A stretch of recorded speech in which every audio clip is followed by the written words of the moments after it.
Hi. Do you know where I can find Alistair Azimuth?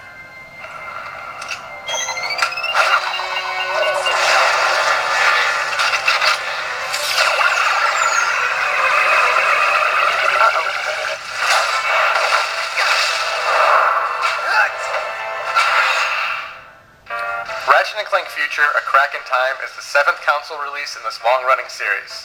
It's been 7 years since the lonely Lombax and his robot sidekick first set foot on bizarre alien worlds with an arsenal of over-the-top weapons, and the core gameplay really hasn't changed much in that time. But A Crack in Time proves that when you have a formula that works this well, there isn't any reason to change it. This is the best Ratchet game so far on the PlayStation 3, and a great platformer in its own right. The explosive action and oodles of rewards are as engaging as ever, but it's the new time-manipulating crank sections that push this adventure even further than the last few entries in the series.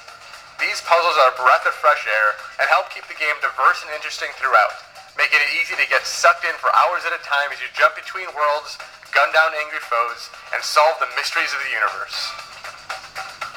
This is the conclusion to the trilogy that started with Tools of Destruction, so the adventure begins with Ratchet and Clank separated, both partaking in their own quests to save the universe.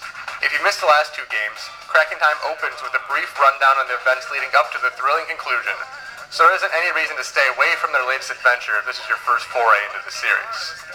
For most of the game, you control Ratchet as he flies across the universe in search of his silly metal friend. The alien worlds each have their own unique style, which makes it exciting to land on a foreign planet and explore its many odd features.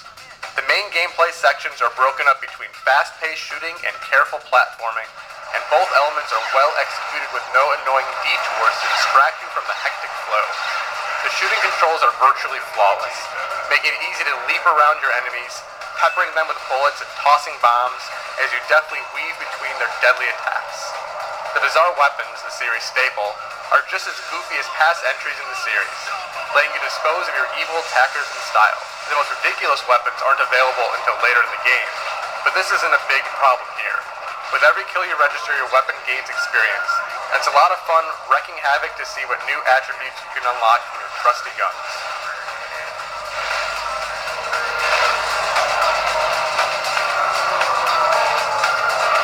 The platforming sections aren't quite as good as the merciless combat because of a few minor bugs. For some reason, you sometimes can't jump off of platforms at specific angles, so you'll find yourself slamming into an invisible wall instead of floating gracefully to a piece of solid ground. Also, when you switch between gadgets, the camera sometimes doesn't know how to react, which can be disorienting. These are small problems, and the platforming is mostly well done. There are some tricky sections that require patience and precision, and it's rewarding to make it across a deadly pool of lava with your fur only mildly singed. Ratchet has a fancy spaceship in Crack in Time that lets you travel across the universe at your leisure. The space fighting sections are fairly simple because you only travel on a 2D plane and the enemies never get difficult, but it's still entertaining. The controls are tight, so it's easy to bombard enemy fighters with a spray of heat-seeking missiles, and then barrel roll out of the way to avoid a retaliatory blast. As you get deeper into your journey, you upgrade your ship, which gives you more weapons and moves, but you don't ever need to utilize them.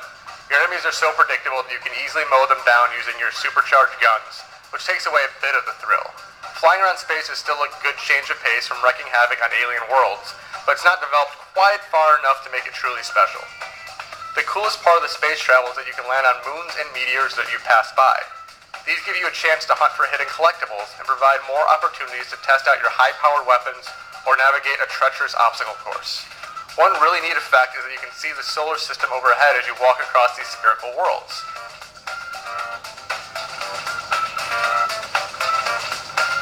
The biggest addition in Crack in Time is the fantastic Clank sections. Here you have to make clones of yourself to pass obstacles, and it's extremely well done, creating the most thought-provoking and rewarding sections of the game. These puzzles start out fairly simple. You clone yourself to push a button and then rush through the door that opens up. But as you get deeper into the game, the puzzles get more complex, forcing you to make 4 clones of yourself that have to work in perfect harmony to open up the path ahead. It will take some serious thought to pass the later puzzles, and it feels satisfying to finally figure out the perfect order of actions to finally open the locked door at the end. Although there aren't many of these puzzles during the course of the adventure, these are some of the most challenging moments of the game.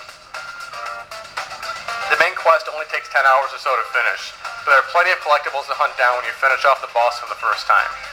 These hidden objects aren't just pointless busy work either. You can unlock new weapons, upgrades for old weapons, and even a new boss fight. This makes it well worth the extra effort. A Crack in Time doesn't reinvent this venerable series, but doesn't need to. The few tweaks to the basic formula add some tasty variety, and the main adventure moves at such an enticing pace that it's fun throughout the whole journey. This is the best Ratchet game in years and a great platformer no matter which way you look at it.